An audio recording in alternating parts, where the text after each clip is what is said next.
continuer les lois de Tvilat Kelim, d'immersion d'ustensiles. C'était arrêté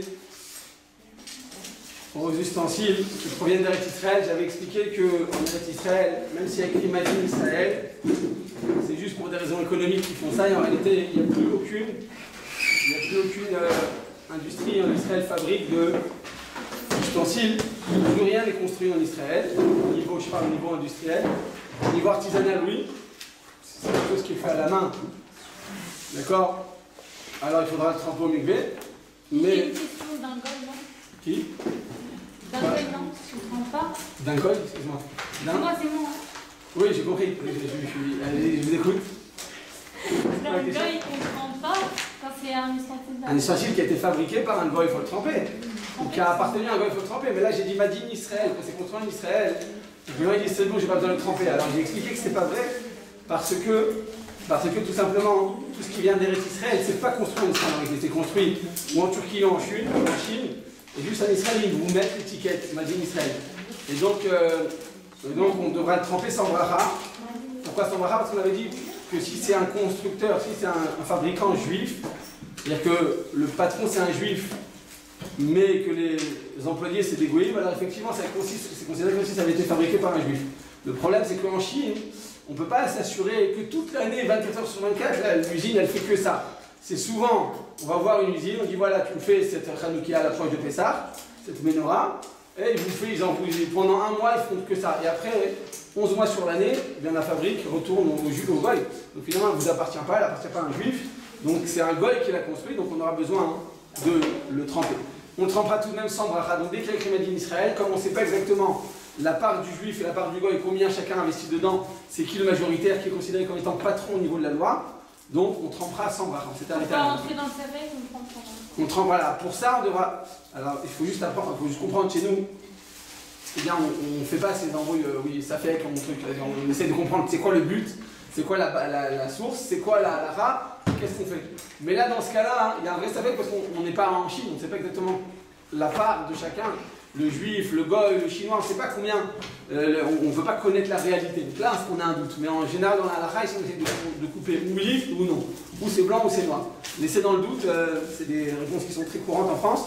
Mais on a un doute, tu le fais quand même le sambara. On essaie de ne pas faire ça. On essaie de connaître la halakha, la base et la source. De cette manière, on sait comment se comporter. Enfin, on avait fini avec les lois de Pessah. On avait dit que dans le contrat de la vente de Pessah, on ne doit surtout pas vendre les ustensiles. Parce que si tu fais ça, monter Pessah, eh bien, tu devras tremper tous tes ustensiles, parce que finalement, ça a appartenu à un goy. Ah, il n'a pas récupéré. La boîte, elle était dans mon armoire, elle était dans les éléments de la cuisine. Et là-bas, il n'est pas venu, le goy, mais malgré tout. Dans le contrat, il y a écrit que ça lui appartient. Ah, au niveau de la loi, c'est considéré comme si ça lui appartenait à part entière. Et donc, on devra tremper ses ustensiles après Shabbat, après Pessah, pardon, avec bracha. C'est pour ça que, pour éviter ça, on enlève. On barre dans le contrat qui font Chabad en France, ils obligent à vendre les ustensiles parce qu'ils disent que le rabbi faisait ça. Alors je répète qu'au niveau de la halakha, il ne faut pas faire ça parce que si on fait ça, on a un sérieux problème de Tvilat Kelim, Motzei Pessah. On a suffisamment travaillé pendant Pessah, Motzei Pessah, il faut se reposer, il faut prendre du bon temps, il faut faire une petite, comme ça, un petit peu de sport parce que ça fait 8 jours que vous travaillez comme des... Pourquoi on travaillerait 8 jours? C'est avant qu'on travaille. Comme une chétrie, j'ai bien aimé. Ils nous ont bien monté le crâne, ça m'énerve. Si on est bon sans faire esprit. Quoi? Si on est bon sans faire esprit, ça fait pas bracha et batala de. Alors on trempera sans bracha. Là aussi à nouveau on trempera sans bracha parce que finalement on ne sait pas quelle était l'intention du goy. Est-ce que vraiment il avait l'intention d'acheter vos ustensiles ou seulement le chametz? Donc on trempera sans bracha. Ok, Rabotai, on s'était arrêté là. On va voir aujourd'hui Rabotai, nouveau chapitre. Enfin, c'est la fin du premier chapitre, la première partie. C'est les ustensiles qui appartiennent à des restaurants. D'accord? Alors, un ustensile Rabotai qui appartient à un restaurant. Est-ce qu'on a besoin de le tremper maintenant qu'on a dit tout ça? Je vous ai dit d'arrêter de ricaner. S'il n'est pas à nous. S'il n'est pas à nous. À qui il est à vous? Dans quel restaurant? Cachère ou au bar? Pas cachère. Non, attention, on ne mange pas cachère. On est des juifs modernes. Il n'y a pas besoin parce que même quand on est en maison de location, ils utilisent leur truc. Voilà, ils ne sont pas à nous et donc quoi? On a besoin d'être trempés. Mais pourquoi? Donc un ustensile, donc un restaurant. On va prendre des trucs dans les restaurants? Non, c'est une blague. Elle voulait dire un restaurant cachère avec un propriétaire juif. Il y a des ustensiles que le juif il a acheté à Ikea, ces ustensiles. Et maintenant il vous sert le steak que vous avez commandé, il vous le sert dans une assiette qui n'a pas été trempée. Est-ce qu'on on a le droit de le faire ou on n'a pas le droit? Nous on a le droit, mais pour le. Bah ouais, c'est pas à nous, c'est à nous. Ouais, donc vous voulez dire que nous, pourquoi on n'a pas le droit, Tamar? C'est pas à nous. C'est quoi c'est pas à nous? Attendez, je vous emprunte un minute, d'autres ustensiles. Vous avez un verre, je vous dis ça, je peux le boire, ouais. Vous ne l'avez pas trempé, j'ai le droit de boire dedans, non? Non. J'ai pas le droit d'utiliser quelque chose qui n'a pas été trempé. Si ça appartient à un juif, si ça appartient à un goy, j'ai le droit de lui emprunter sans le tremper, ça oui. Et si ça appartient à un juif. Donc il faut qu'il trempe tout avant. Il faut qu'il trempe tout avant, ouais, il faudrait qu'il trempe au restaurant. Alors la question elle est là, est-ce que le propriétaire du restaurant a-t-il besoin, Rabotai, de tremper les ustensiles de son restaurant, oui ou non? Lui, est-ce que lui il a besoin? Moi, que quand je vais acheter mon steak et qu'il n'a pas trempé, je me vois mal aller mettre le steak de côté, prendre l'assiette, la tremper et revenir au restaurant. À mon avis, il va refroidir un peu. Ça dépend la Mais non, mais de toute façon, quand il y a une ashgacha Non, la matière en verre, on parle en verre ou en fer. Quand il y a une ashgacha dans un restaurant, et ben, ils ont fait Voilà, le donc a priori, donc, je répète la question, vous allez, tout le monde, écoutez bien. Mon Khamar, écoute avec justesse et silence. Quand vous allez au restaurant, le propriétaire du restaurant, il a besoin de tremper les ustensiles, oui ou non? Oui, c'est sûr, d'accord. Tout le monde est d'accord avec Mohamed? Arrêtez de ricaner, je vous ai dit. Pourquoi? Pourquoi on a besoin de tremper? Parce que ça lui appartient. Parce que Et alors, si ça lui appartient, qu'est-ce qui se passe? Il va utiliser avec de la... Donc, on a besoin de le tremper, d'accord. Tout le monde est d'accord, Bataille? Bah, tiens, va. il va faire des photos. Il va faire pocher les autres, d'accord. Et Yael, vous êtes d'accord avec tout le monde? Il n'y a pas une pour sauver l'honneur? Non, il va. Tamar l'avait dit au début, Tamar, vous êtes fait embrouiller par les trucs. Je lui ai dit, arrêtez. Je vais vous faire embrouiller, c'est pour Alors non, il va pas tromper. Pourquoi? Il va pas lui utiliser. C'est-à-dire, expliquez-moi plus. S'il mange lui-même dans son restaurant, il va faudrait qu'il... S'il mange lui-même, je comprends. Ah, s'il mange, par exemple, que lui. Mais attendez, Roté ou Marty, il va faire faute des non, autres. Ah ouais, c'est un rachat, il faut le lapider. Il faut le lapider, le propriétaire du restaurant. Comment il ose?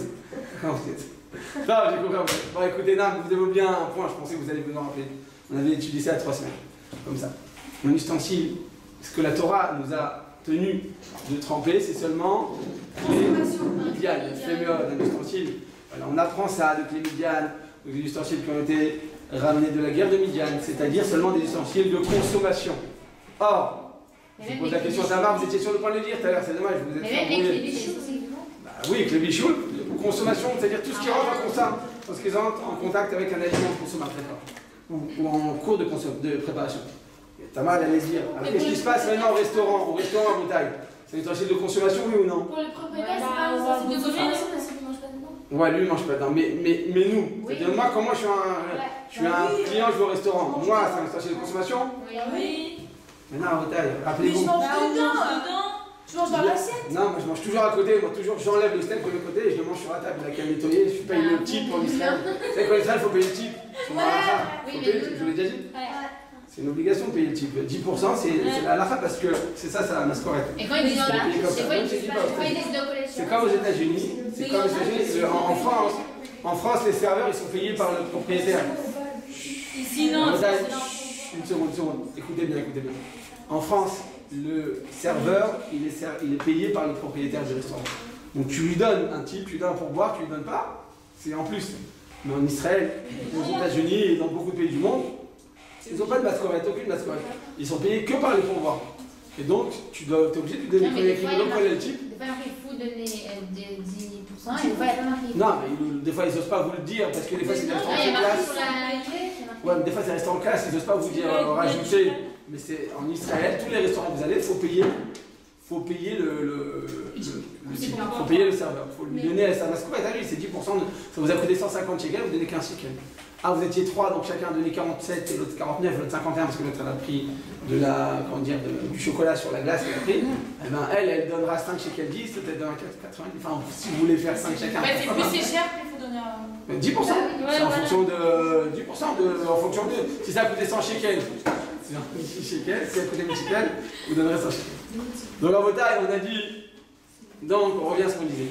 Dans un restaurant à Bretagne, quand on achète un steak, je vous répète, je vous avais donné à la fois l'image, elle est très simple.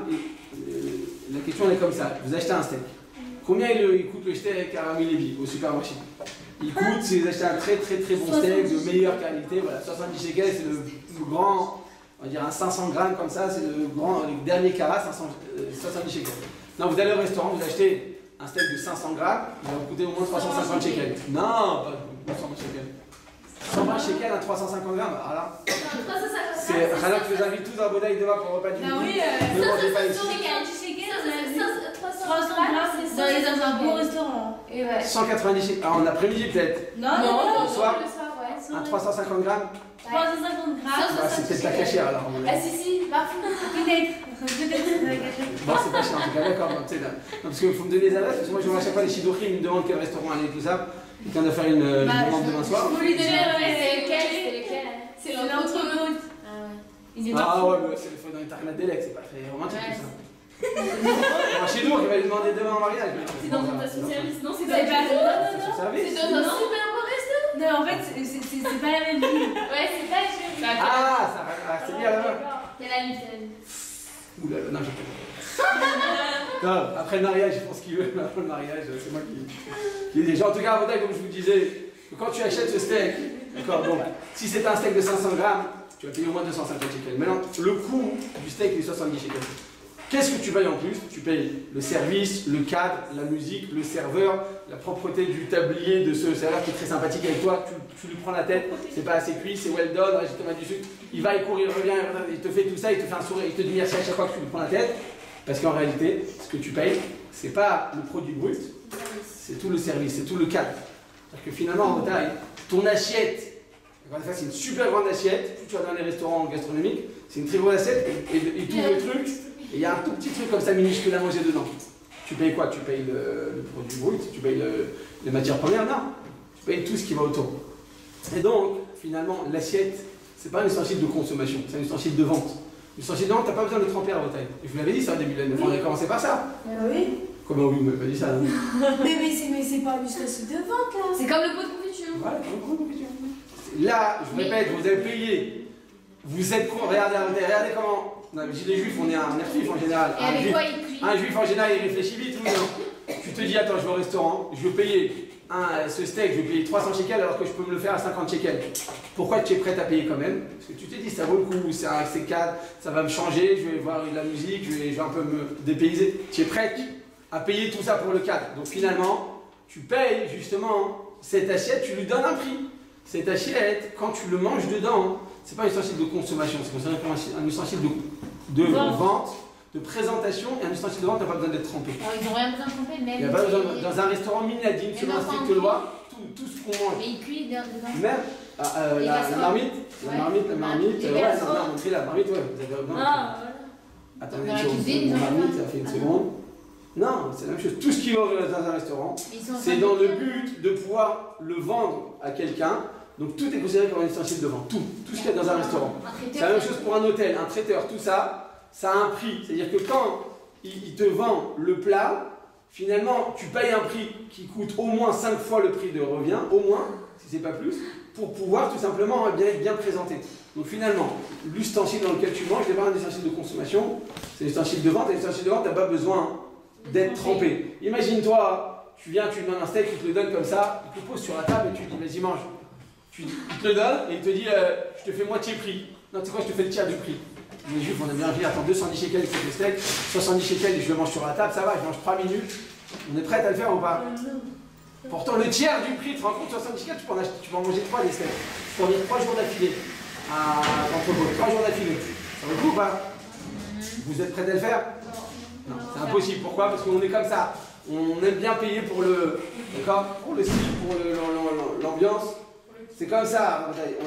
On aime être, on va dire, être dans une présentation, belle présentation. ouais, belle présentation. On est prêt à payer pour ça. On est prêt à payer pour ça. Surtout les Français, ils adorent, d'accord? Ils adorent tous ces côtés comme ça. C'est-à-dire que par exemple chez les Français, il n'a pas d'argent, mais il a besoin de s'acheter une Rolex. Souvent, je vois des oui, ou des mecs qui viennent de se marier. Je dis ouais, j'ai pas d'argent, je suis là, mais pourquoi t'as acheté une Rolex, c'est 5 000 €? Non, tu comprends. 5 000 €, je sais pas quoi. Non, platine, enfin, je sais pas, un truc 5 000 €. Ta gueule, je sais pas. D'accord? Je lui dis, mais pourquoi t'achètes ça? D'accord? Je lui dis, pourquoi t'achètes ça? Il me dit, non, parce que tu comprends, dans le cadre dans lequel je suis, on va mal me regarder. Je dis, mais pourquoi? Moi, on me regarde pas mal. Écoute, 100 €, je suis très content. Je suis pas. Non, tu vois, c'est pas la même chose, les gens ils vont mal me voir. Je lui dis, mais écoute, si t'es pas bien avec toi-même, Effectivement, alors les gens vont mal dehors, mais quand toi tu es bien avec toi-même, ben, t'as pas besoin du regard de l'autre. Quand est-ce qu'une personne elle est assujettie au regard du prochain? Quand elle se sent pas bien avec elle-même. Mais quand tu es sûr de toi, tu es une simra trahim, tu n'as pas besoin des autres. D'accord? Comme disait monsieur, je ne vais pas dire son nom parce que c'est pas un grand sadique. Il disait, non pas il disait que l'enfer c'est autrui. C'est ça. Ah, je sais, l'enfer c'est les autres. Je sais. Ça me revient. Oui, il dit ça, mais non, mais ils ont pris ça là-dedans. Tout ce qui est rachab chez les ils l'ont pris chez nous. C'est pas Voltaire. C'est pas Rousseau. Non, c'est Voltaire du tout. C'est quand C'est Rousseau. Mais c'est Freud. Ah non, c'est sûr que c'est pas Non, c'est Kant. Victor Hugo. Il est juste passé. Alors, c'est non, mais c'est Kant. C'est Molière, c'est Mozart. Non, c'est pas, faut pas dire son nom, de toute façon, c'est pas. Alcool Panim. Je crois que c'est Kant. Il disait tout simplement que l'homme, il vit dans un enfer parce que il se met dans une situation dans laquelle il n'est pas lui-même. Il n'est pas lui-même. Quand tu vis libre du regard de l'autre, il s'appelle Jean-Paul quelque chose, je vais pas dire son nom. Jean-Paul Sartre. Non, c'est On va arrêter avec Jean-Paul Benguigui. Donc effectivement, à Baudaï, eh bien, il disait que l'être humain, quand il est libre du regard de l'autre, il se sent beaucoup mieux. Et c'est vrai que l'être humain, à Baudaï, une seconde, on avance après. Vous repasserez le bac si vous voulez. Mais vous avez votre bac. Vous allez tous passer à la truc, à mon avis. On a trouvé le bac avec ça. Ah voilà, ça, vous avez fait les anabacs comme ça la veille, vous avez tout appris par cœur, vous êtes oublié. Donc, en tout cas, pourquoi je vous dis ça? Parce que tout simplement, l'être humain, il doit être libre de lui-même, il doit se sentir fort, il doit se sentir bien dans sa peau. T'as pas besoin du regard de l'autre. Si t'as besoin du regard de l'autre, c'est que t'es faible. D'accord? Donc, j'ai pas dit, une femme, elle a toujours besoin du regard de son mari ou de son entourage. C'est important. Je suis pas en train de dire qu'on doit être totalement fou, parce qu'après tu deviens fou. Tu deviens anti. Il y a plein de gens là, juste derrière, dans l'asile de fou là qui est derrière, juste en plein, qui vivent totalement libres du regard de l'autre. Ils se sentent totalement. Il y en a qui se prend pour un Nachiar, d'autres qui se prend pour un aigle, d'autres qui se prend pour Superman. Enfin bref, il ne faut pas non plus vivre à l'insu. D'accord? Il ne faut pas vivre à l'insu de notre entourage. Ce qu'on veut, c'est tout. Hein? Être soi-même, c'est-à-dire être soi-même. C'est-à-dire, je me sens, je me mets une mission dans la vie, je me mets un objectif, et j'essaye de tout faire bien pour l'atteindre. Et je ne veux pas me limiter parce que l'autre, je ne plais pas au regard de l'autre. Si tu fais ça, tu vas être libre, tu vas être forte, tu vas être ta propre personnalité, tu vas réussir à la développer au maximum. Par exemple, les Américains, ils sont beaucoup moins assujettis au regard que les Français. Les Français ont fait très attention à l'autre, comment l'autre me regarde, comment truc. C'est les Américaines, je sais pas, la fois à Los Angeles pour des chirurgiens chez les Français, bon d'abord, ils ont tous des psychologues dans chaque société, d'accord, d'informatique, des grandes sociétés, il y a toujours des psychologues. Ils n'ont pas honte de dire, moi j'ai besoin d'être coaché par quelqu'un. Moi j'ai pas dit que c'est bien de faire ça non plus, hein, parce qu'après... Mais par exemple, tu peux voir une grand-mère américaine comme ça, en train de faire de la trottinette avec une Nike jaune fluo et l'autre Adidas rose fluo, et elle est en train de courir comme ça devant tout le monde, elle s'en fiche que c'est pas la même chaussure. Il n'y a pas besoin de dire non, les autres vont me regarder, je peux pas être moi-même, comment on va me considérer. Elle fait ce qu'elle veut et c'est tout. Alors c'est bien, mais c'est pas toujours bien. Les Français, on est tellement, c'est une finesse d'esprit que des fois, on s'emprisonne. On s'emprisonne en disant on ne prend pas les conventions et puis comment on va regarder. Alors il faut savoir justement être un juste milieu entre ça. Savoir être moi-même et essayer de développer mon potentiel, mais ne pas être non plus totalement de vivre, comme je dis, à l'insu du regard de l'autre en disant après tu deviens bizarre. Des gens tu fais pas partie de Minaïchou. Minaïchou, c'est-à-dire faire partie d'un groupe, faire partie de certaines conventions, mais ne pas être étouffé par ces conventions, c'est clair? Vous comprenez la différence? Ne pas être emprisonné par ça. Et quand c'est ça, tu es toi-même, tu es forte et tu as confiance en toi-même, tu peux après développer ton maximum de ton potentiel. Pourquoi j'ai dit tout ça? On a passé le restaurant, 70 shekels. Ouais, imagine-toi, donc je te donne maintenant ce steak comme ça. Moi j'étais en Ukraine et je vous ai dit, dans les macolènes, dans les supermarchés, ils te vendent, je crois, de la confiture dans les sacs plastiques comme ça. Ben, finalement, c'est la même confiture. C'est ce qu'ils vendent en sac plastique pour éviter de. Voilà, je sais pas si c'est pour la couche d'ozone, parce qu'ils n'ont pas assez d'argent de mettre des ustensiles en verre, d'accord? Et ils te vendent comme ça. Donc c'est pas très agréable. Ils te disent non, mais à la maison, tu as ton bocal, tu as la recharge, vous voyez, comme on fait dans le truc là, comme ça vient. Il y a des recharges comme ça, non? Ouais. Des berlingots. Oui, non? Ouais. Voilà, donc ils font la même chose pour la confiture. Bon, c'est la même idée en réalité. C'est juste que là, ça nous dégoûte et là, pas tellement. Pourquoi? Parce qu'en réalité, eh bien, on a besoin de présenter une chose pour t'en donner envie. Alors, là, au restaurant, plus tu vas payer cher, plus on va te le présenter de la manière la plus agréable possible. Et c'est sur ça que tu payes. Donc finalement, tous les ustensiles en Bretagne, ils deviennent des ustensiles de consommation. Là, elle a dit quelque chose, elle dit dans ce cas-là, il n'a pas le droit de manger. C'est Tamar. De consommation ou Enfin, pas après, vous l'avez peut-être. Oui, mais après, toi, tu es le propriétaire du restaurant. Qu'est-ce qui se passe, Tamar, quand maintenant moi je veux le manger, je suis le propriétaire? Je peux manger dedans, je peux pas? Bah, je sais pas, parce que moi je paye pas. Voilà, et donc comme je paye pas, C'est une consommation. Faut tremper. donc pour lui-même, il aurait dû les tremper. Ouais. Alors comme ça. En réalité, on avait vu. Ah oui, on a dit que c'est pas la majorité. Ah, ça fait comme les fameux ciseaux de Ikea, les bleus marines là. Oui, que tu veux de temps à autre utiliser, c'est fait pour le découpage, et de temps à autre tu veux l'utiliser pour. Pourquoi? Pour couper ton poulet, d'accord? Pour couper ton poisson ou je ne sais quoi, un aliment cru comme ça. L'algue de. Les cartes. Voilà, les algues, les sushis, tout ça. Donc là, comme on te dit quoi t'as le droit, t'as le droit, pourquoi t'as le droit? Parce que la majorité de l'utilisation, c'est pas à des fins alimentaires. Donc tu as le droit d'utiliser eh bien, ce ciseau pour l'alimentation. Parce que tu ne l'as pas acheté pour ça, et la majorité de l'utilisation n'est pas pour ça. Là, c'est la même chose. Dans un restaurant, celui qui mange en grande majorité, c'est le propriétaire ou c'est le tsevet ou c'est les clients? Si c'est le tsevet, c'est que tu ne vas pas avoir beaucoup un échange de métier. Si on mange plus que les clients, c'est que ça ne doit pas beaucoup marcher. Et donc, en général, du vadaï, la très grande majorité d'utilisation de ces ustensiles, c'est à des fins alimentaires, à des fins, donc on a dit, pas alimentaires, à des fins commerciales. Et donc, on n'a pas besoin de le tremper. Même si moi, maintenant, de temps à autre, j'utilise pour ça, je n'aurai pas besoin de le tremper. Donc, on a dit que le client, finalement, qu'est-ce qu'il fait à vadaï? Il ne fait qu'emprunter ces ustensiles, ou que les louer. D'accord? Et donc, ils seront dispensés d'immersion. Comme ça, nous dit le Darket Tshuva, le Tuftar Madat, c'est la bouche de Kluger. Minchas Yitzhak, c'est le Rav Yitzhak Weiss, c'était le grand Avledin de l'Acharidite. Et le Rav Yosef, dans les Chavidahat, ils disent tous clairement qu'un ustensile d'un restaurant n'aura pas besoin de le tremper. Malgré tout, malgré tout, la coutume, d'accord, c'est répandu de nécessiter effectivement de le tremper. D'accord? Pourquoi? Parce qu'ils ont l'habitude de le tremper. C'est juste une habitude, c'est pas nécessaire minani.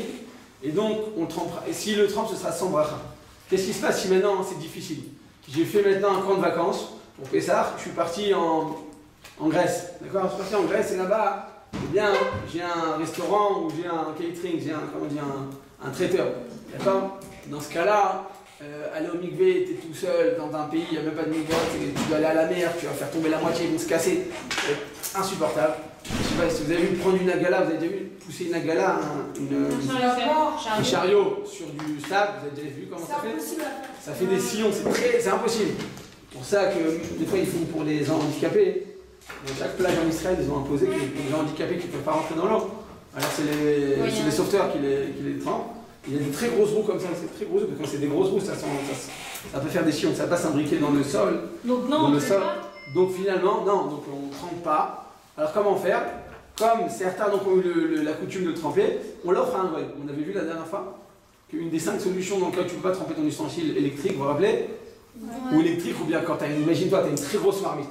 Elle ne rentre pas dans le mikvé. Tu as un traiteur, d'accord, tu vas à Yeshivat Mir, il fait à manger pour 5000 personnes tous les midis. C'est pas des marmites comme ça qu'il a. C'est des chambres, c'est des trucs énormes, tu peux mettre 3 personnes dedans.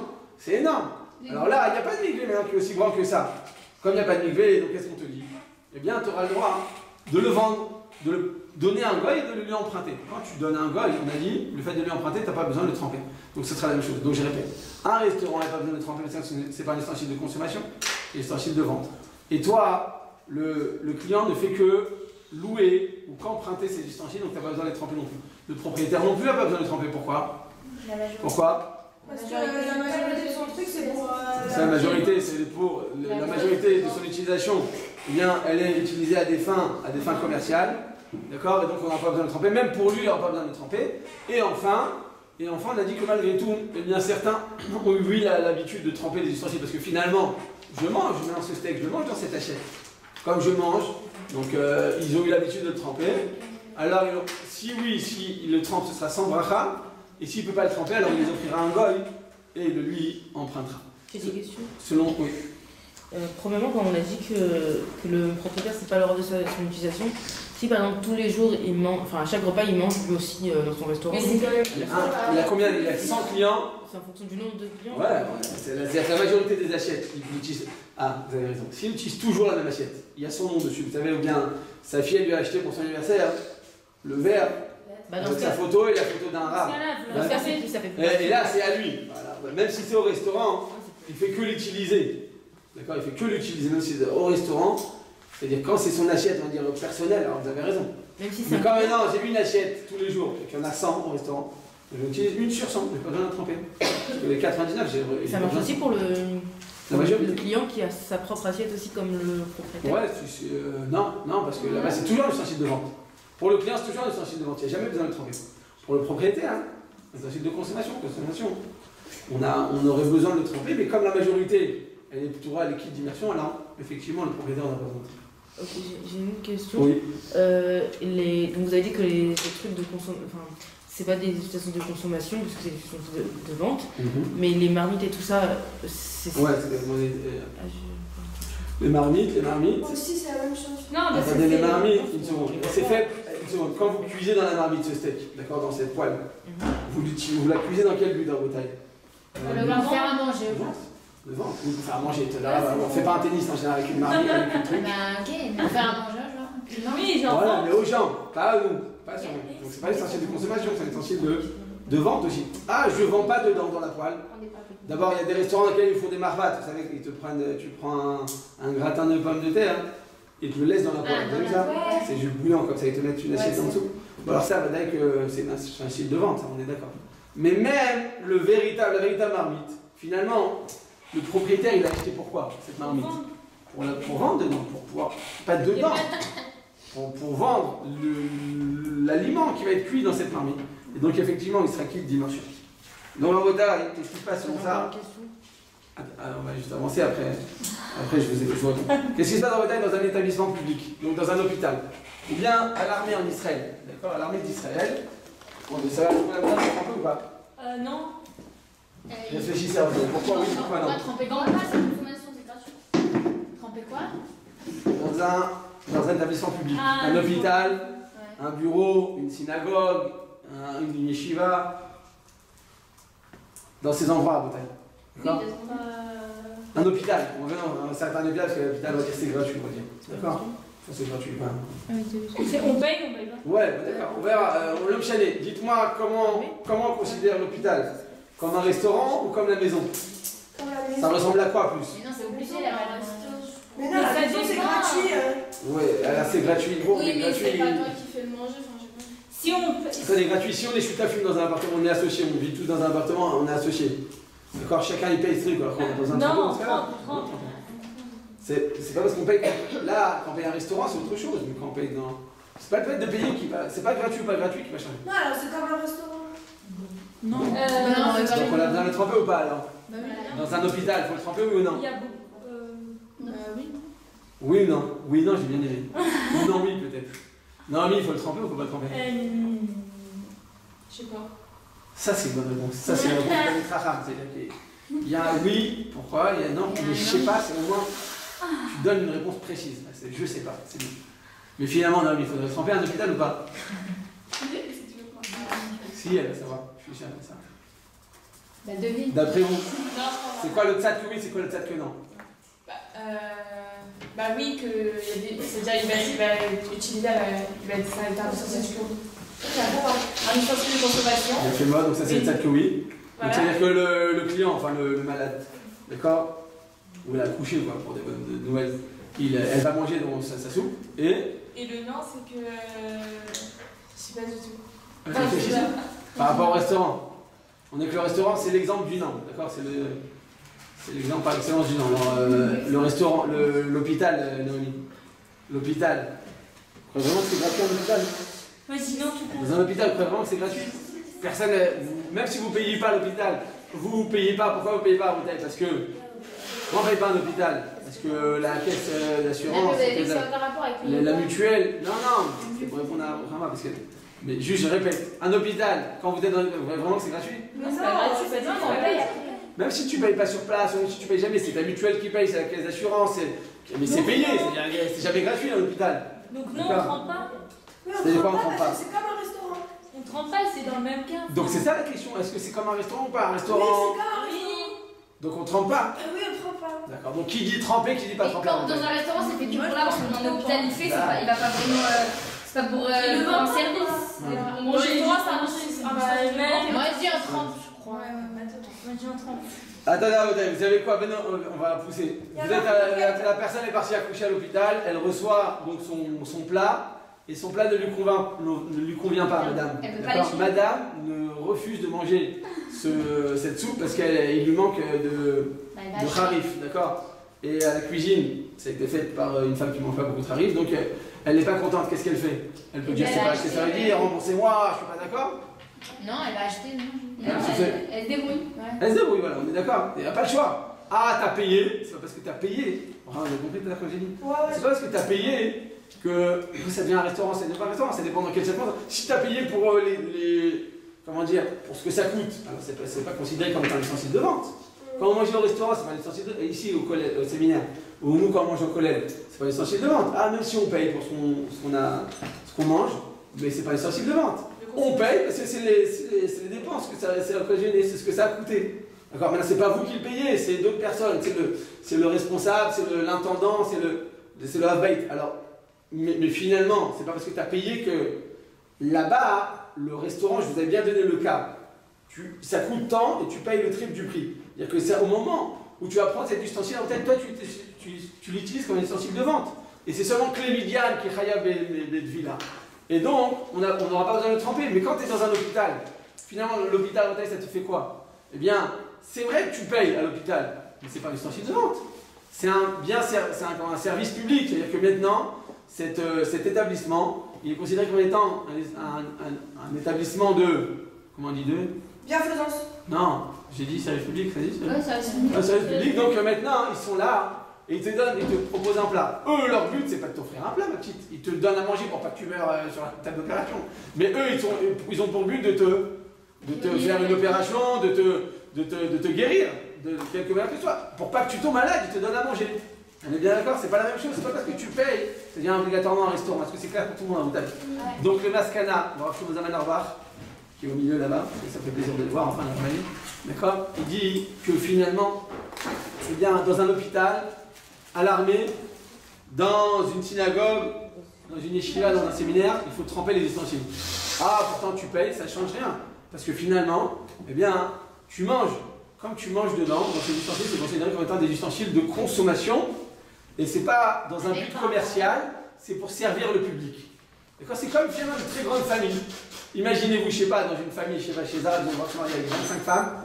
D'accord? Donc il y a 200 enfants dans la famille. Et le papa, il n'a pas d'argent pour donner de l'argent, chacun paye 7 shekels son plat. Alors quoi? Parce que j'ai payé 7 shekels, j'ai pas besoin de tremper? Non. C'est un ustensile de consommation. Le fait que tu payes ne va pas retirer le statut de cet ustensile. C'est pour ça, Rabotai, que même à l'armée d'Israël, nous dit la Rav Shimon ben Arbar, il faudra tremper les ustensiles de l'armée. Ah, et pourtant, l'armée, attendez, ils payent l'armée, ils sont payés. Non, ils sont payés, bon, chané. Mais en tout cas, ça ressemble à tout ce qui est considéré comme étant un établissement public, il faudra le tremper avec bracha, ou Itamar, ou Shirel. Oui. Non, c'est bon, ça répond jamais à la question. Pour l'armée? Qu'est-ce qui se passe dans votre taille maintenant? C'est un peu plus ardu. Écrivez bien parce qu'il y a tout le temps des questions sur ce que je vais dire maintenant. Si vous êtes invité chez un particulier qui ne trempe pas ses ustensiles. Non, comment on fait pour savoir? Très bonne question. Vous savez pas qui c'est bien des mécoubalotes et puis après. Elles connaissent tout sur tout. Elles vont voir votre visage, elles vont savoir si vous êtes trempé parce qu'elles sont très fortes. Vous allez voir, à la fin de l'année, vous allez voir qu'il y a plein de pouvoirs qui vont se dévoiler en nous. En tout cas, on sait, la femme maintenant, elle n'a pas l'air d'être très religieuse. Mais ça, on sait à peu près quoi. Ouais, on voit la tête qu'elle a, elle se coupe pas la tête. Elle s'habille pas très tanois. Enfin, là, c'est sûr qu'elle trempe pas, on est bien d'accord. Enfin, non, c'est pas sur la même. En Israël, en France, une femme, elle peut avoir tu vas pas du tout religieuse, elle vient mettre, elle fait tout. Ou pas? Oui, elle fait tout, elle fait Nida, elle fait les lois de. Elle peut manger Bassar Khalak. Il y a des gens, ils n'ont pas l'air du tout religieux. On va dire qu'en Israël, comme c'est plus. Comment dire, plus des cases, c'est plus ou tout blanc ou tout noir, Donc en Israël, c'est vrai que les Israéliens, hein, quand une femme n'a pas l'air religieuse, souvent, pas tout le temps, souvent, si elle n'a pas l'air religieuse extérieurement, elle n'est pas religieuse à l'intérieur. D'ailleurs, hier, j'étais dans une communauté pour des shiurim, en dehors de Jérusalem, et ils m'ont dit là-bas que grâce aux Français, enfin, moi je dis peut-être à cause, mais en tout cas, grâce aux Français, tous les restaurants de Tel Aviv, ils sont tous devenus cachers. Il me disait qu'avant lui-même, ça fait 25 ans qu'il est en Israël, il avait un seul restaurant cacher à Tel Aviv. Et ces 10 dernières années, il voit des Français comme ça qui sortent de la plage avec les cheveux comme ça, les cheveux longs, la breitling, le truc. Il dit voilà, oui, un shawarma, oui, c'est cachère. Il dit non, écoutez, tout est cachère, mais on est ouvert Shabbat. Il dit non, c'est bizarre. D'habitude, cette phrase-là, c'est les chassidim de Mnema qui viennent en train de faire la révolution dans le restaurant, ferme le restaurant Shabbat, le restaurant Shabbat. Et là, le garçon, il a l'air d'être d'Hollywood.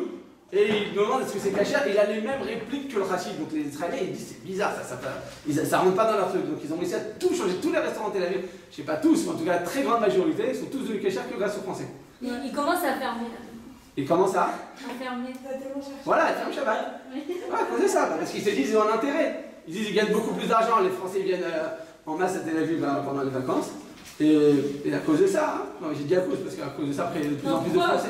Parce que de là, il va y avoir de plus en plus de Français qui vont venir, vont croire que Tel Aviv c'est la ville sainte et ils vont faire leurs vacances là-bas. Et là-bas, il y a toutes les toumas du monde aussi.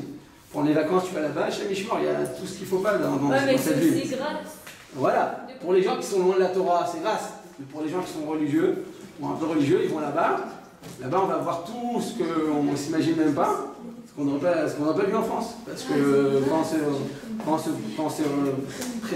et qu'en Israël, on baisse les bras. Et on ne fait pas attention tout le temps. Quand on est en côte on fait toujours attention, on dit des arabes, on fait attention. On met les pieds, on a peur de se faire agresser.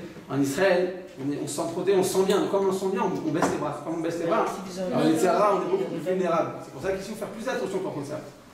Parce que c'est le pays de la vérité, donc ici, il n'y a pas de juste milieu. C'est pas que les gens ils sont tout blancs. Tout noir, c'est le cas. Et vous êtes quelle couleur? Blanc. Non. Moi, je suis grise. Hein. Moi, grise.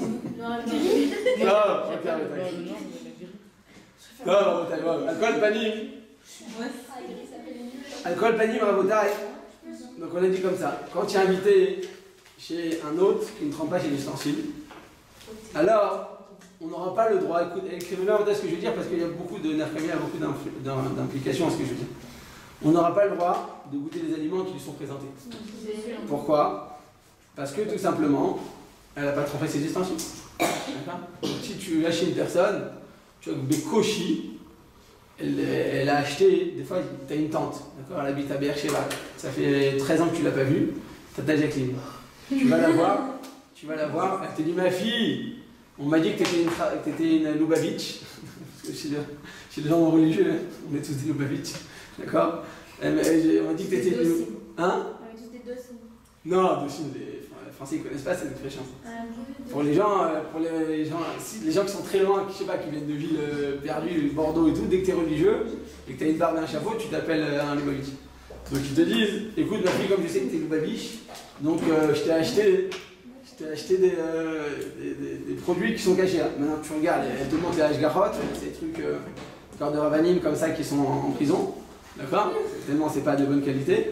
Donc là-bas, elle a fait ça pour te faire plaisir. Donc nécessairement, tout porte à croire, j'ai pas dit obligatoirement, mais tout porte à croire qu'elle n'a pas trompé ses ustensiles. Donc maintenant, elle t'a présenté maintenant, je sais pas, des chips. Elle te les met donc dans un plateau. Tu sais que c'est caché, hein. Je parle d'un produit manufacturé. Pas qu'elle a cuit, parce que si elle a cuit, t'as d'autres problèmes. Si c'est du bichoul boy, si c'est de la sachalak, il y a plein de problèmes. Donc on ne peut pas manger plus. Si dans la même marmite, elle a fait de la vente par halak avant, c'est pas caché avec les tours. Il y a plein de problèmes. Je parle dans le cas, elle te donne un produit manufacturé. D'accord? Donc des chips, des bambas et des amandes. Elle te les pose dans le plateau, à l'intérieur de l'ustensile en verre, des cacons en verre. Alors, est-ce que tu peux les manger ou pas? Bon, tout portera croire. Ouais, mais on peut pas lui demander, c'est délicat. Si on peut lui demander, si on est proche d'elle, si c'est ta Jacqueline, pourquoi pas? Comme si c'est des gens comme ça, c'est délicat, déjà. Des fois, avant d'arriver chez des gens, c'est qu'il y a de la pression. Ouais ou pas? Ta mère te dit, vas-y, obligatoirement, ça fait 3 mois que t'es en Israël, t'es jamais parti, vas-y, ça fait des problèmes familiaux. Avant d'y aller, tu sais déjà que t'as le revolver arrivé sur toi. Et quoi que tu fasses, tous tes faits et gestes seront. Alors, comment on s'écouter? Comment c'est? Vous avez raison. On va voir, d'abord, on prie à Kadosh Baruch Hu. Je parle à l'Allah, après on va voir comment on fait. Donc on va dire à Botaï. Non, laissez-moi juste finir le malach et après je vais écouter tes questions parce que c'est important de comprendre dans quel état d'esprit on se fait. On a dit comme ça. À partir du moment où tu vas manger chez une personne dont on sait, d'accord, on sait que ça n'a pas été trempé. Donnez-moi un cas, d'accord, un cas dans lequel on est sûr que ça n'a pas été trempé. Vous êtes tout sûr, même moi, même sans être mes coubales. Bien acheté. Comment on sait qu'il est bien acheté? L'étiquette. Ah, c'est ça. Bravo, direct.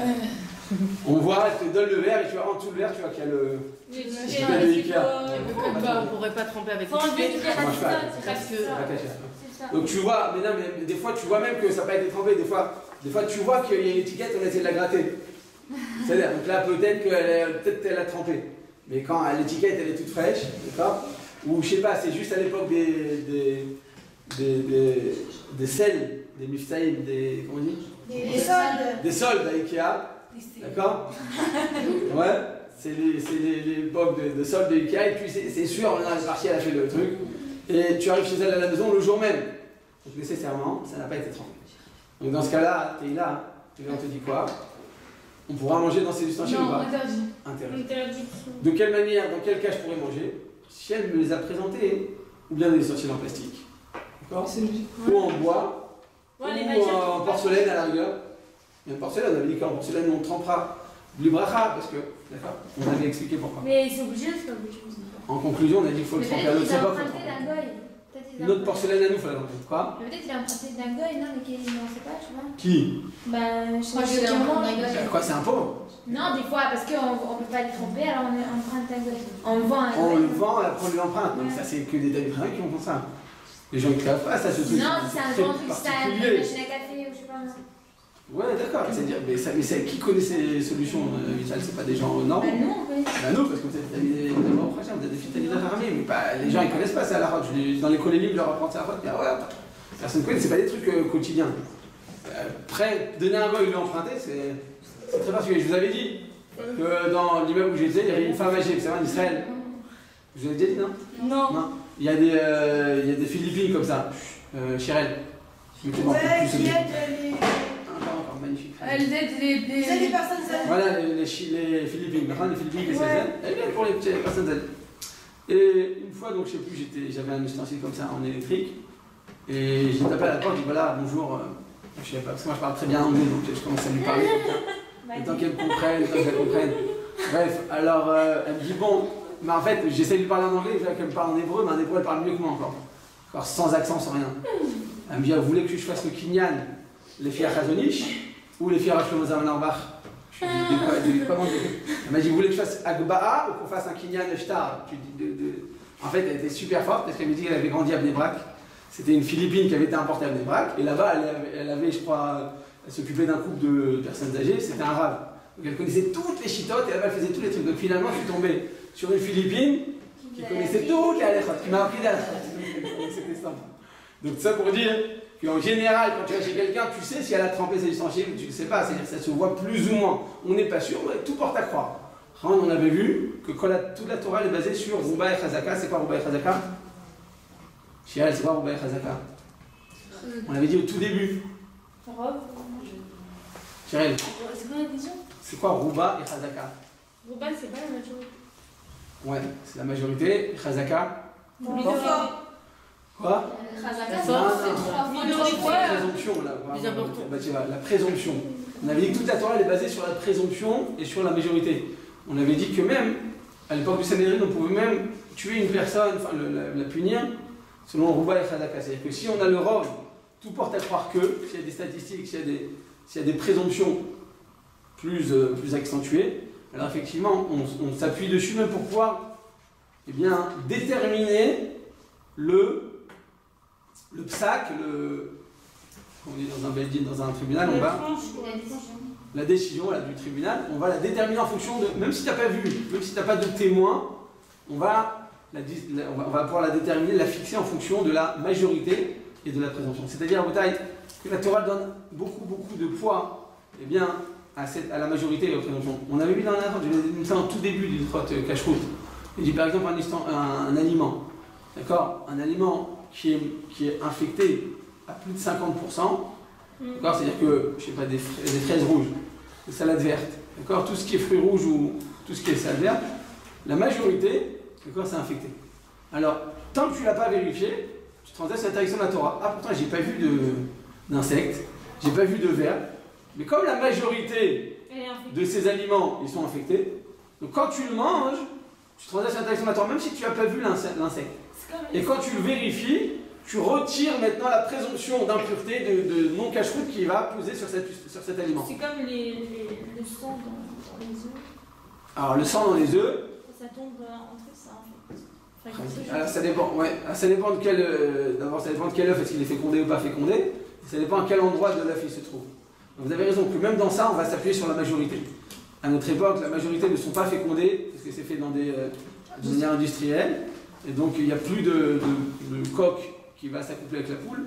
Et donc, effectivement, la majorité des œufs de notre époque ne sont pas. Même s'il y a du sang, c'est pas du sang qui est pas caché. En tout cas, ça veut dire que toute la Torah est basée sur ça. Alors c'est caché le sang des œufs? On verra, mais attention, on en reparlera si Dieu veut. On a dit à Botaï, c'est pas caché, mais on va voir pourquoi. On va voir comment. C'est juste une ombre, comment on doit se comporter. En tout cas, à Botaï, juste comme ça, je vais juste expliquer que si maintenant tu manges un aliment qui est majoritairement infecté, et que tu ne l'as pas vérifié, tu te rendais sur l'interdiction de la Torah, même si tu n'as pas vu l'insecte.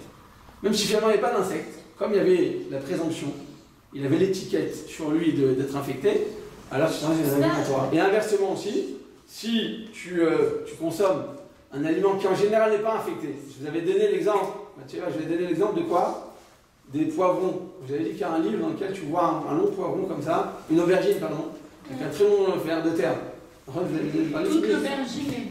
Alors, non, c'est pas ça. C'est est-ce que maintenant, est-ce que parce que je vous ai montré une fois comme ça, est-ce que ça veut dire que chaque fois tu vas manger une aubergine, tu es obligé de la vérifier ou non? Non. Pourquoi non? Pourtant, je t'ai montré un grand truc, c'est vraiment que je ne sais pas. Ça dépend.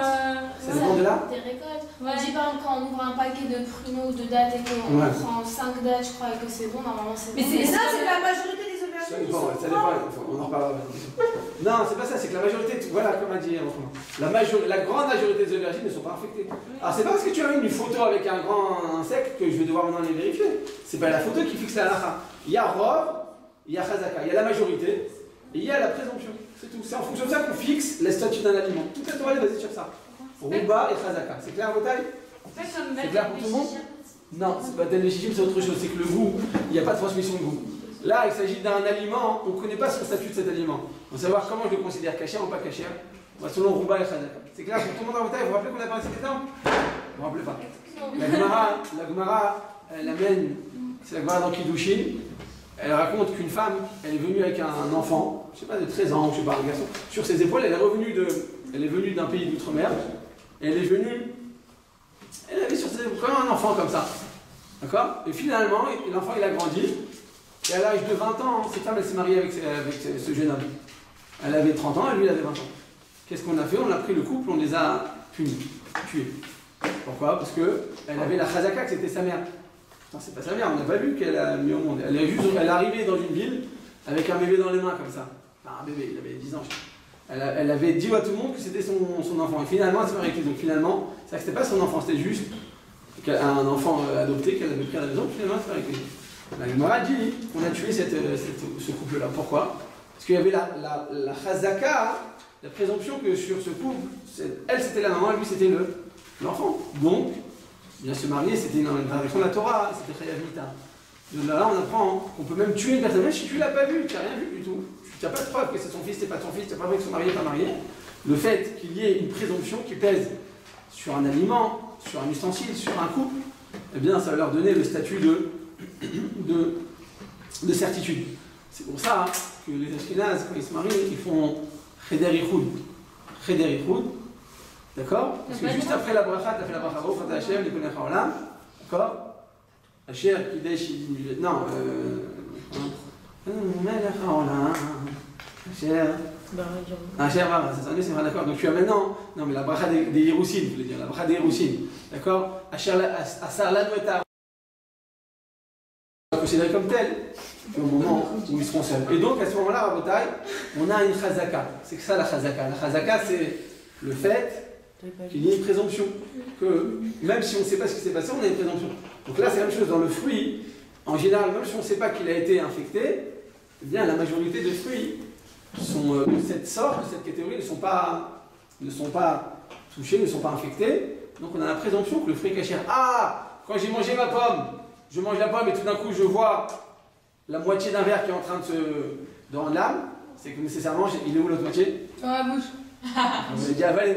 Donc à ce moment-là, j'ai fait une avera, t'as pas fait d'avera.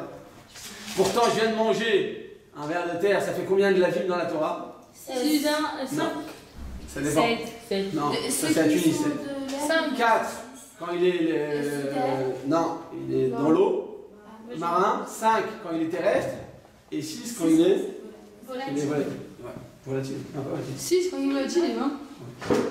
C'est un affect, quand il est volant. Volatile, ça s'envole. L'interdit.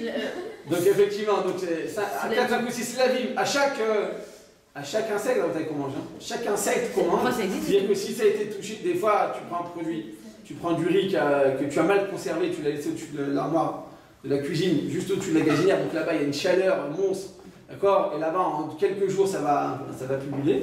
Donc chaque grain de riz que tu as mangé, tu transgresses, pas un, 5 d'oraïta, parce que c'est des terrestres. Donc 5 d'oraïta, 5 lavim. C'est comme si tu as mangé 5 fois du porc, chaque fois que tu manges un grain de riz, enfin chaque fois qu'il y a un insecte dedans. En tout cas, c'était pour dire à vos tailles, donc c'était une longue introduction, on a compris. C'est que là maintenant, Rouba et Khazaka, j'étais sûr que je vous avais déjà dit ça. Vous êtes sûr que je vous ai jamais parlé de ça? Non. Parce que j'ai toutes les lois de cache-fou, toute la Torah elle est basée sur ça. T'as acheté, mais si je crois que je l'avais dit. T'as acheté une nouvelle veste, t'es parti à Zara, c'était les soldes, voilà. Parce que ça, c'est en anglais. Donc c'était les soldes. Et tu es parti, maintenant tu es très contente de ta veste, elle te va très bien, mais quand tu la portes, tu sais pas s'il y a du chatnez ou pas. T'as besoin de la vérifier ou pas, la veste de Zara? Bah oui. Parce que la version Quand il y a du lin, il faut Vous avez tout vérifier. vérifié là, tout ce qu'on porte Dès qu'il y a écrit qu'il y a du lin. Quoi? S'il y a de la laine dedans. Non, s'il y a du lin. Non, s'il y a du lin, il faut vérifier que la laine. Par exemple, Partout la laine, il y a la laine. On a les trucs à 200 shekels, il y a la laine dedans. Non, c'est quand il y a du lin qu'il faut vérifier parce que du lin, La laine? il précise Non, le de. polyester. Ah, polyester, il y a toujours un peu de laine. Non, Voilà. on fait pas. C'est que dans les costumes. Que ce qu'on a marqué 100%. Là, vous C'est avez que des dans toilettes. les costumes qu'il y a. Ouais, marqué des 100%. Attendez, les femmes, là, vous avez pas des trucs là comme ça? Non, je n'ai Vous avez ça dans vos trucs? C'est pas possible. Non, s'il y a que de la laine, Non, ouais, c'est vrai que c'est du truc en plastique là, comme. Ouais, C'est du effectivement. polyester et de l'élastique. Et de la quoi, de là? Et de l'élastique. Non, pas toujours. C'est toujours chimique alors? Non, C'est étouffant non, quand c'est chimique, non? Mais ça dépend, si Ça tu touche. achètes un truc hyper cher ou pas. Pas cher du tout. Dès qu'il y a un des deux, on Voilà, comme ça. Donc là, la rade, Non, comme dès qu'il y a ça. du lin, parce que dès qu'il y a du lin, vérifier. De la rada, je veux dire la rade, très rapidement. On n'est pas dans les crottes, c'est Adès, c'est juste pour donner un exemple. Que comme ça, quand tu achètes à Zara, en général, il n'y a pas besoin de vérifier. Pourquoi? Parce que ça coûte pas cher. D'accord? Et à plus forte raison, si tu l'achètes chez Akadosh Baruch Hu, enfin chez H&M, d'accord? Là-bas, tu n'as pas besoin de vérifier parce que ça coûte encore moins cher. Et le lin, c'est un produit qui coûte beaucoup d'argent. Ça coûte très cher, c'est très onéreux. Ça coûte très cher. Non, mais mon temps, le lin, c'est une matière qui est. Et s'il y a une goutte de lin. Et donc, même un fil de lin sur 99% de laine, c'est sourd de règle. Et c'est une interdiction très grave. Et donc, comme ça, tu vas sur la majorité. La majorité de ces habits, de ces vêtements, ne sont pas infectés. Pourquoi je répète? Parce que tout simplement, la présence de lin coûte très cher, donc ça ne vaut pas le coup au producteur, le chinois, il ne va pas te mettre du lin dedans. Sinon, tu achètes quelque chose qui coûte cher. Je ne sais pas, pour un homme, tu achètes un truc Hugo Boss. Alors, effectivement, là, il veut te prouver que payer 1000 euros ou 500 euros un costume, eh bien, il veut te le prétexter, il veut trouver un bon prétexte, d'accord? Il veut maintenant prouver la qualité de ses produits. Donc effectivement, là-bas, il est très possible qu'il te rajoute du lin en plus stable, comme ça, des fois c'est juste ici, dans la couture du bouton, des fois juste dans la surcouture du costume, et ainsi de suite. C'est-à-dire que quand c'est quelque chose de cher, effectivement, il y a plus de chances qu'il va rajouter du lin. Quand c'est des choses qui sont pas chères, en général, il n'y a aucun intérêt pour le chinois de rajouter, eh bien, des produits comme ça qui sont très chers, ou je sais pas, souvent Zara c'est la Bangladesh, dans des pays pauvres comme ça, et ça coûte extrêmement cher le lin, donc il n'y a pas de raison de croire.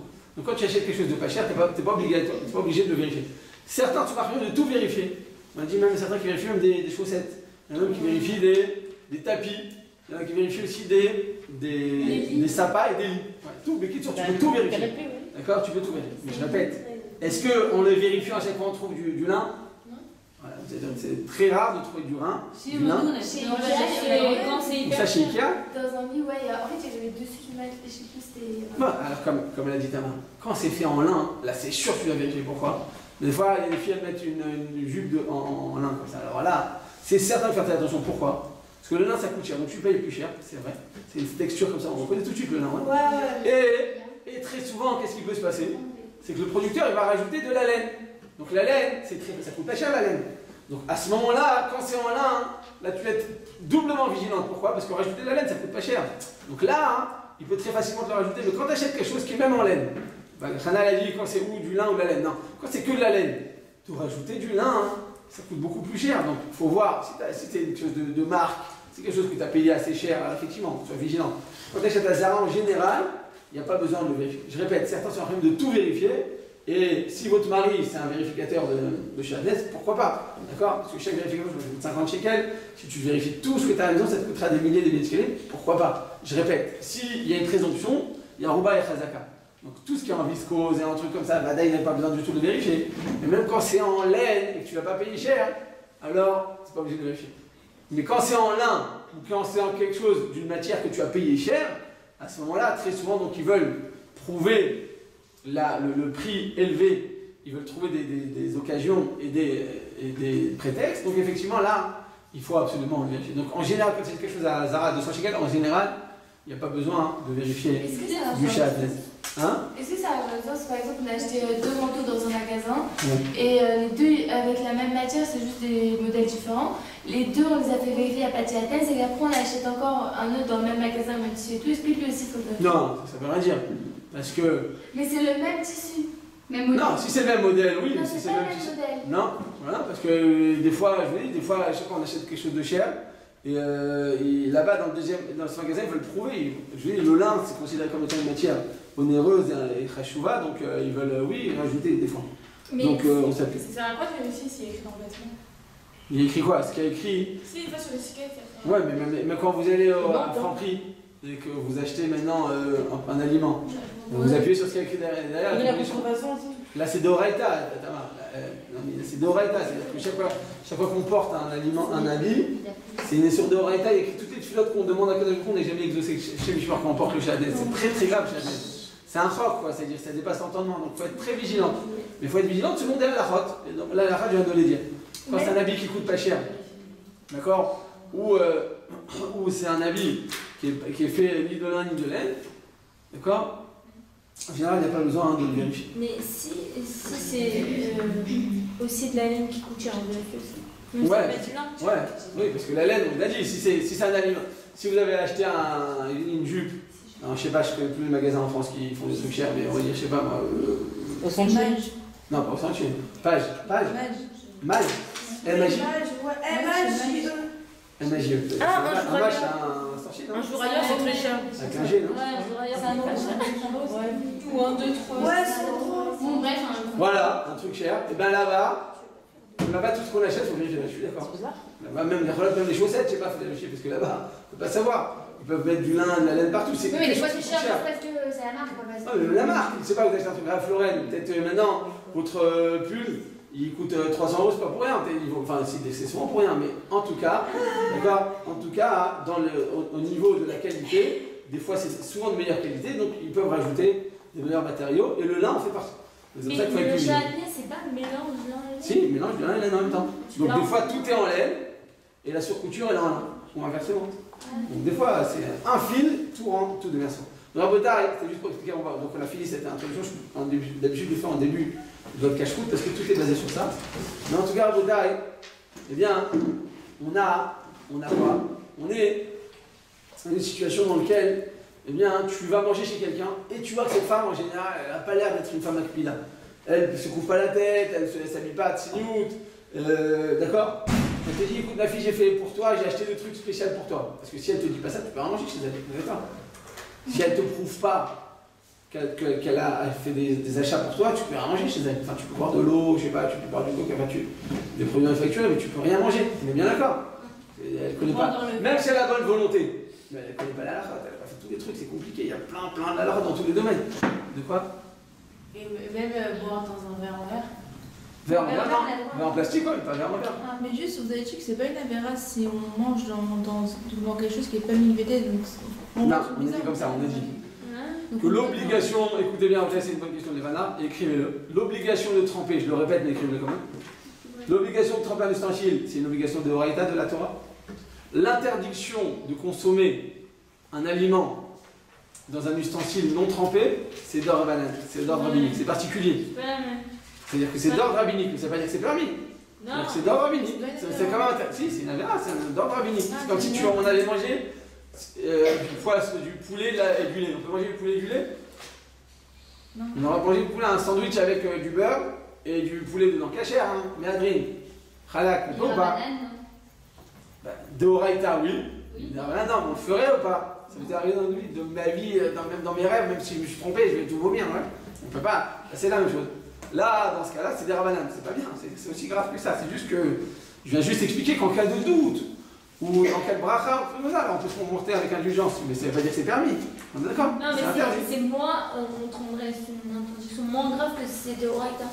On aurait dû, mais quand vous avez des intentions de rattraper les cahiers de Tamar, vous avez du boulot, parce que tout est fort, c'est écrit tout. Eh bien, vous allez voir qu'en réalité, quand on transgresse l'interdiction d'ordre rabbinique, on transgresse par là même deux interdictions de la Torah. Chaque fois qu'on transgresse l'interdiction de Rabbanan, on transgresse deux interdictions de la Torah. La première, c'est quoi? Quoi? Ouais, c'est quoi? Qu'est-ce qu'ils ont dit? C'est quoi? Qu'est-ce qu'il y a écrit dans la Torah? Ouais, c'est quoi le passou? Vous l'avez fait dans le Nifran, le premier point. D'abord, il y avait une L'otasur, minadavar, ne t'écarte pas de ce qui t'a enseigné ni à droite ni à gauche. Donc on parle. La Torah te dit clairement c'est un lave, tu n'as pas le droit de t'écarter de ce que la Chachamim t'enseigne. Et deuxièmement, un misat assez, c'est quoi? La cita. Vous avez vu comment ils sont forts ces fils d'année? Donc on a dit à Botaï, donc tu as l'obligation de te plier aux paroles de ça. C'est une obligation de la Torah. Donc chaque fois qu'on transgresse une interdiction d'ordre rabbinique, ça implique deux interdictions de la Torah, un assez et un l'autre assez. Donc c'est pas petit, c'est pas calme, c'est pas grave. Mais c'est quoi qui est le plus grave? Quoi? C'est quoi qui est le plus grave entre les deux? Non, on avait dit que c'est Kol Haver du Mechavim Chayav Mita. Vous reprenez le cahier, vous allez voir, on a bien expliqué ça. S'il y a des questions, on vient voir, mais c'est donc on a dit à Botaï, juste une seconde à Botaï, on a dit comme ça rapidement, je vais finir ce chapitre avant. On a dit que manger chez une femme qui n'a pas trempé ses ustensiles, enfin chez une femme ou chez un homme, je veux dire, en général chez une femme qui invite, eh bien, ça représente, c'est interdit, et donc on ne pourra pas manger. C'est seulement si elle vous présente dans une assiette en plastique ou en bois ou je ne sais quoi qu'on pourra le manger. Mais sinon, on n'aura pas le droit de le tremper. Même, on n'a pas le droit de le consommer. Tu vas dire non, mais c'est occasionnel. Une seule fois, je mange chez elle. Ouais. On te dit quoi? Ça m'a arrêté moi, à gauche. C'est quand même un Merci. Donc, qu'est-ce qui se passe? Tu manges une seule fois dedans, on n'a pas le droit. Pourquoi on n'a pas le droit? Bah non, c'est interdit. C'est quand même interdit. Ça reste interdit, mais ouais, vous vous rappelez qu'on avait dit que certains pensent qu'une fois c'est permis? Non, on avait dit ça venait de quoi? Que les gens se trompent en général et qu'on ne doit pas se tromper. À l'inverse, les gens se trompent en général, on ne doit pas se tromper. Enfin, d'accord, donc nous, on devra tremper même quand c'est Khat permis, et même s'il n'y a pas le choix, on avait expliqué c'est quoi la source de cette interdiction, de cette erreur courante. En tout cas, eh bien, on ne pourra pas manger chez cette femme, même occasionnellement, à partir d'un ustensile qui n'a pas été trempé. Qu'est-ce qui se passe si maintenant, c'est pas des chips qu'elle m'a mis dedans, c'est du poisson. Elle m'a fait cuire du poisson dans une marmite. D'accord? Et elle me l'a présenté dans une assiette en verre. J'ai le droit de le manger ce poisson ou pas? C'est quoi Elle a fait cuire dans un ustensile dans sa marmite et elle me l'a présenté dans une assiette en verre. Bah non, c'est l'ustensile de vente. Non, la casserole, elle l'a pas trempé. Elle l'a pas trempé. Et donc, bah, du coup, ça marche pas. Donc, est-ce que le poisson il est caché ou il n'est pas caché? Il est caché ou pas caché le poisson? Non, il est caché, mais pas trempé. Il est caché. Et donc, on doit tremper pour donner. C'est quoi la différence avec les chips? On n'a pas le droit de manger. Les chips, c'est pas cuit. Nous, on n'a pas le droit de manger, mais le poisson. C'est juste présenté. Voilà, donc si les chips on a dit non, donc si les chips on a dit non, à plus forte raison. Bah, les poissons aussi. Donc effectivement, à Bretagne, on n'aura pas le droit, à plus forte raison, on n'aura pas le droit à Bretagne de manger cette soupe ou cet aliment cuit qui nous est présenté. Parce que non seulement ça a été cuit dans une marmite qui n'a pas été trempée, mais en plus de ça, ça m'a été présenté dans une assiette qui n'a pas été trempée. Simplement, c'est que cuit. Simplement, il faut savoir que même si ça a été cuit, comme a dit Tamar, elle a raison, si ça a été cuit dans une marmite, l'aliment reste cachère. C'est-à-dire que l'aliment, c'est ça ce qui est particulier. L'aliment, il n'est pas sourd. L'aliment reste toujours cachère. Simplement, toi, tu as l'interdiction de consommer dans cet aliment, dans cet ustensile. Mais l'aliment, il reste toujours cachère. C'est clair? C'est clair, Naomi? On a le droit de l'enlever de l'endroit où on Hein? et de le mettre dans un autre. L'aliment à bouteille, il est clair, il est cachère ou il n'est pas cachère finalement? Il est caché. Non, mais il est cachère, mais. Est-ce que ça veut dire qu'on a le droit après de le mettre dans une autre assiette et de le manger? Ah, Zach, fait mieux. Exactement, c'est ça ce que je voulais dire. De quoi, Chirel? Les chips, quand elles sont dans une assiette en verre, on n'a pas le droit de les manger. Mais c'est en verre, on n'a pas le droit de manger parce que ça n'a pas été Si trempé. on n'a pas le verre, on n'a pas besoin de le tremper. On a besoin de le tremper. De quoi? J'ai pas compris, Marie, là, j'ai du mal à saisir la question. Répétez. Non, allez, j'ai du mal à comprendre. Le verre, on a dit que c'est les Chachamim qui ont instauré l'obligation. La Torah a obligé de seulement tremper les 6 sortes de métaux. Et nous, on a étendu à tous les métaux de notre époque. Donc le téfal, le téflon, le pyrèche, tout. Le pixel ou deux? Le Pixel. Je sais pas c'est quoi. Aussi. Non, c'est. C'est quoi la question? Non, parce que Je sais pas comment dire. j'ai acheté une casserole en pixel. Pixel, c'est un truc sur l'ordinateur. Ouais, c'est ça. Lego, genre. Ah, Laurent! Pixel, c'est le mot. Et là, pixel, ça doit être la marque. Ouais, c'est une marque. Je crois pas que c'est une. Bon, en tout cas, pixel ou pas, d'accord? Il faut savoir que quoi? Il faut savoir au total que l'aliment, il reste quand même caché. C'est ça ce qui est particulier. Toi, tu as l'interdiction de consommer dans un ustensile qui n'a pas été trempé, même passagèrement, même de manière fortuite, tu n'as pas le droit d'utiliser. Mais l'aliment, il reste quand même caché. C'est-à-dire, comme a dit Tamar, si tu viens et que tu l'enlèves de ton assiette, et que tu la mets maintenant dans une assiette en plastique, tu as le droit de le manger? Non. Si? Si. Non. Non, Pourquoi non? Hein? Oui ou non, j'ai pas compris. Tout le monde est d'accord? Tout le monde est d'accord finalement? Oui ou non, Rotaille? Oui. Pour tout le monde, Mais moi, c'est on pas a pour tout le monde. Mais ça, on a le droit. Pourquoi? Parce qu'on a dit comme ça, que l'aliment, il reste caché. Les parois ne sont pas imbibées d'une substance interdite. C'est pas comme une marmite que j'emprunte à un goy qui est taref et maintenant je te mets maintenant mes pâtes dedans. Là, mes pâtes, elles vont dire taref, elles vont tam, keika. Les pâtes vont absorber le goût qui est sourd. Donc là, j'ai pas le droit de manger. Mais là, il s'agit d'une marmite, toute neuve. Ou, vous savez quoi, même pas toute neuve, c'est 25 ans que peut-être elle l'utilise. Mais elle n'a jamais fait du taref dedans. Donc maintenant, quand je lui dis qu'est-ce qui va se passer, je vais faire des pâtes, on va me faire du poisson. Donc maintenant, qu'est-ce qui va se passer? Le poisson, il va pas absorber. Si on lui fait pas confiance pour sa vaisselle, alors on lui ferait pas confiance pour sa casserole, Si on lui a demandé. dedans. Alors d'accord. Alors vous avez raison, rédaction. Si ça va plus loin que ça, parce qu'il n'y a pas trempé, c'est-à-dire que pas tout le monde a les nerfs d'aller. Je veux dire, à mon époque, j'allais jusqu'à République avec un caddie comme ça, je me rappelle, ça se cassait en milieu, c'était le seul qu'il y avait, c'était la vraie galère. Donc il fallait être un vrai combattant de la dernière Jedi, d'accord, pour pouvoir faire tremper tous tes ustensiles, tout ce que tu as à la maison. Pas tout le monde a la force de faire ça. Donc une femme qui n'est pas très engagée, effectivement, elle ne va pas le faire. Mais manger pas caché, il faut oser. C'est vraiment des gens qui sont à l'ouest. Moi je connais quelqu'un qui dit, elle dit, ma casserole j'utilise viande et lait, pourquoi? Parce qu'on m'a dit d'attendre 24 heures et ça changera. Comme ça, les rateries, elle fait ça? Oui, elle dit moi j'attends 24 heures. Ouais. Donc il y a plus de viande. Alors, vous savez ce que vous faites pour le prochain Rosh Hashanah? Vous allez la voir, Rosh Hashanah, vous lui offrez une casserole, tu dis voilà Et une pour le lait. je t'offre une marmite. Comme ça, tu l'utilises comme ça, une pour le lait, une pour la viande. Parce que si elle pense que c'est pas grave, c'est extrêmement grave. C'est juste une noten ta'am livgam.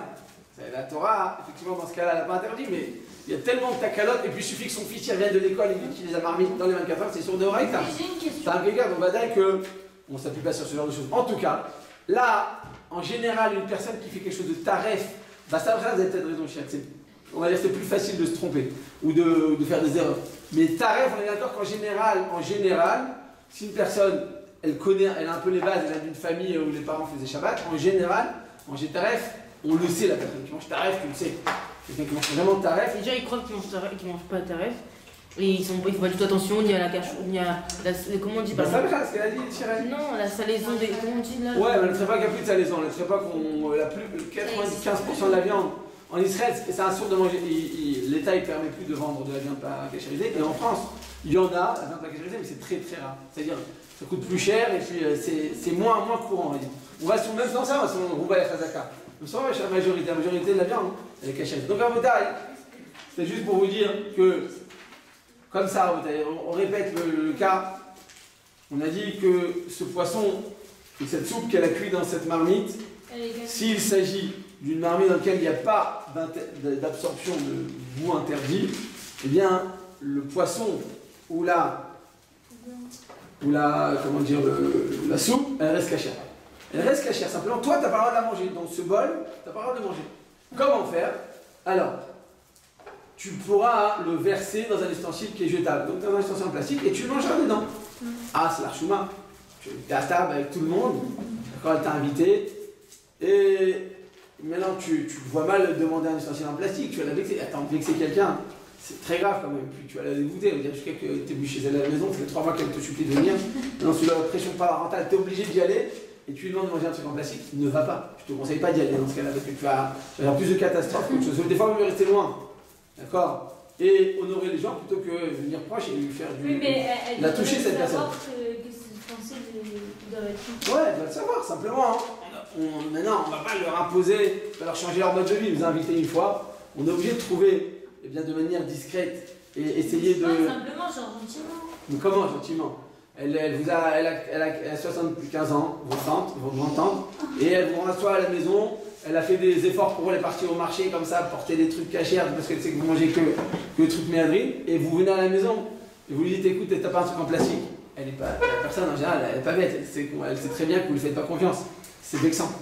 On est dans ce cas-là, à Botaï, si on a des doutes comme ça, il vaut mieux pas accepter l'invitation. Il faut trouver des prétextes. Écoute, le directeur, il est très dur avec nous. Vous ne l'avez jamais sortir. C'est des gens où on ne peut jamais respirer. D'accord? On a bon dos, comme on dit, donc vous pouvez y aller tranquillement. Mettez ça sur notre dos et ça passe mieux plutôt que d'aller chez quelqu'un et de lui dire en face je mange pas ce que tu me donnes. C'est vraiment vexant. Elle a fait tous les efforts pour toi, et bien à ce moment-là, il vaut mieux ne pas y aller. En tout cas, à Botaï, qu'est-ce qui se passe? Eh bien, si maintenant, regarde, tu peux pas le transvider dans une assiette en plastique, mais qu'est-ce que tu peux faire là maintenant? On peut, si on est rapide et qu'on est actif, on n'est pas lourd, on peut rapidement, je sais pas, il y a des trucs à table. Elle t'a donné maintenant du poulet. Elle t'a montré que le poulet, il avait l'adrine parfaitement. D'accord. Et maintenant à table, il y avait d'autres, on a dit, il y avait des cacahuètes, tout ça. Il y avait là-bas des ustensiles en plastique. Il y avait une fourchette en plastique. Tu peux prendre, avec ta fourchette en plastique, l'huile, la cuisse pardon, du poulet, et la prendre et le consommer. Pourquoi tu pourrais faire ça? Ah, même si c'est dans un. Parce que tu vides. Ouais, parce que tu vides finalement. Tu le retires. On avait dit que la cuisse, elle reste toujours cachère. D'accord? Simplement, toi, tu n'as pas le droit de le manger dedans. Donc, le manger à l'aide d'une fourchette en verre, en fer, tu n'as pas le droit. Pourquoi? Parce que tu utilises un ustensile qui n'a pas été trempé. C'est assaut. Comment faire, la Batsheva? Avec une fourchette en plastique. Tu viens maintenant le retirer. C'est comme si tu le retirais du plat, de l'assiette, et tu le manges maintenant à ce moment-là. Est-ce que tu as le droit, tout à l'heure je vous ai donné l'exemple des chips, Tamar. Tu as donc les chips dans ce caclon en verre, d'accord? Et maintenant, ils sont présentés. Les chips, elles sont cachées en elles-mêmes ou pas? Elles sont cachées. Oui. Est-ce que tu as le droit de manger comme ça? Regardez-moi. Est-ce que tu as le droit de manger directement ou pas? Non. Pourquoi non? Je sais pas. Bah, parce que. Mais ça, c'est un Alors ustensile de écoutez, consommation. parce que tu utilises, Yael. Comment? Est-ce qu'on a le droit de manger comme ça ou pas? Si tu manges directement les chips ou les amandes directement de ce bol, de ce cacon, eh bien, tu viens utiliser un ustensile qui n'a pas été trempé, c'est interdit. Comment faire? Tu le prends, regardez-moi tout.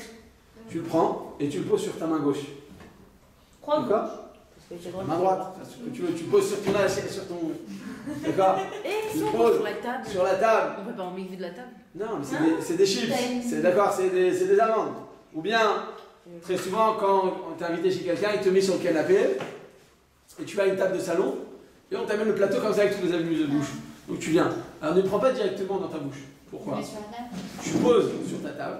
D'accord? Et de cette manière, tu vas le poser maintenant sur un intermédiaire qui n'est pas tenu d'être trempé. D'accord? Donc de cette manière, tu n'as pas mangé directement de l'ustensile qui n'a pas été trempé. Tu le poses sur un intermédiaire, donc ça peut être sur ta main, des fois tu n'as pas de table. D'accord? Des fois tu n'as pas de table, alors tu viens, tu le poses sur ta main, et de ta main gauche tu manges. Par contre, ça se fait faire ça, des fois tu en prends plusieurs. L'essentiel, c'est de ne pas manger directement de l'ustensile directement dans ta bouche.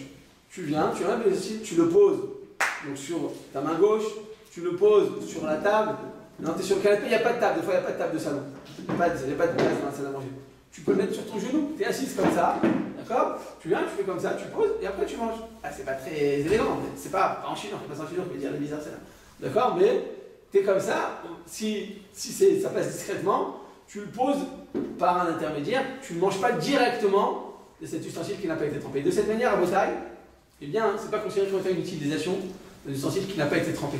Je répète, ustensile qui n'a pas été trempé, l'utiliser c'est interdit. Même faire une utilisation unique et fortuite, c'est toujours interdit. Alors, vider, on vient à la distinction à vos tailles maintenant, entre manger d'un ustensile, d'accord, donc à l'aide par exemple d'une fourchette en fer, ou bien vider un ustensile. Vider un ustensile, le retirer finalement, pas consommer directement, mais le retirer, le vider pour le poser sur un intermédiaire, dans ce cas-là, eh bien, ce sera permis. Qu'est-ce qu'on fera à vos tailles maintenant si maintenant, eh bien, on est... Donc je répète, vous avez été invité par cette personne, alors les khatrila, on essaiera d'être servi dans des ustensiles en plastique, et de cette manière, c'est la meilleure des solutions. D'accord? Tu dis, tata, ne te fatigue pas, je viens te voir, je suis jeune, ne commence pas à sortir la vaisselle, viens, on fait tout en plastique, c'est facile, c'est jetable.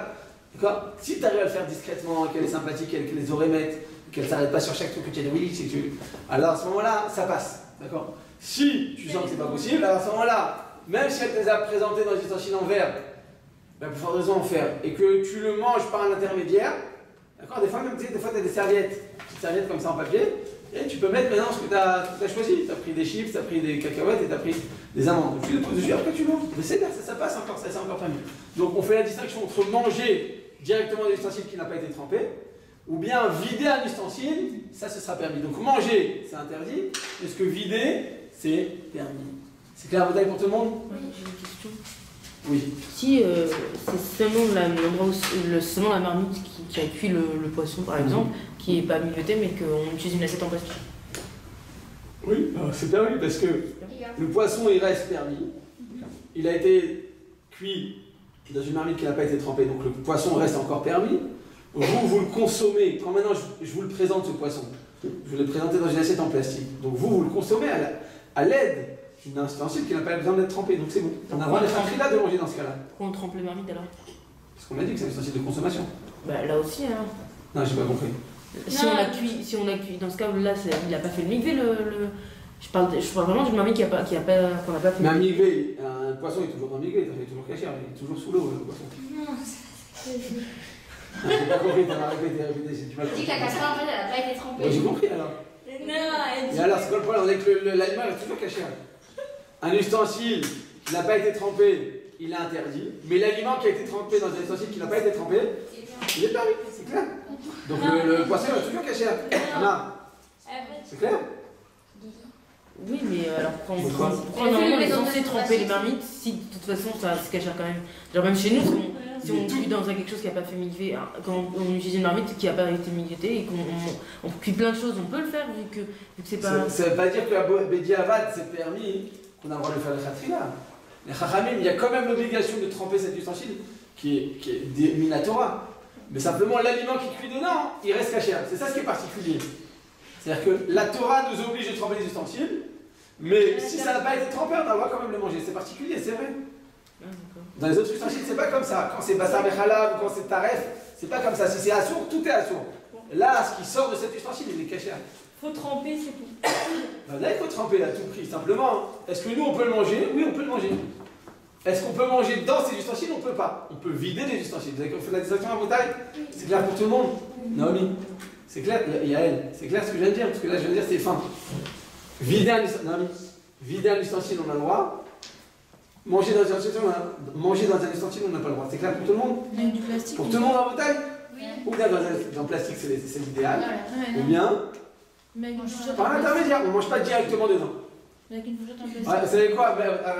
Grâce à la Sheila de Levana, j'arrive au dernier exemple pratique. Elle vous a offert donc un jus d'orange. D'accord? Donc elle vous amène le plateau.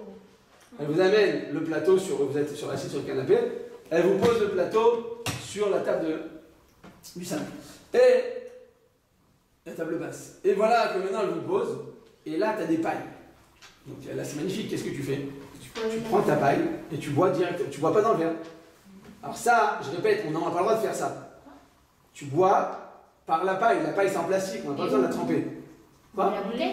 Non, tu mets non, mais le fait on a dit que vider un ustensile, on n'a pas le droit. Mais non, mais Pardon. Manger dans un ustensile, on n'a pas le droit. Mais vider, on a le droit. Donc, boire dedans, tu vas dire, mais je le vide. Ben non, tu l'utilises. Donc, tu n'as pas le droit. À l'aide d'une paille, je répète, c'est que Bédiarat, on n'a pas le droit de faire ça.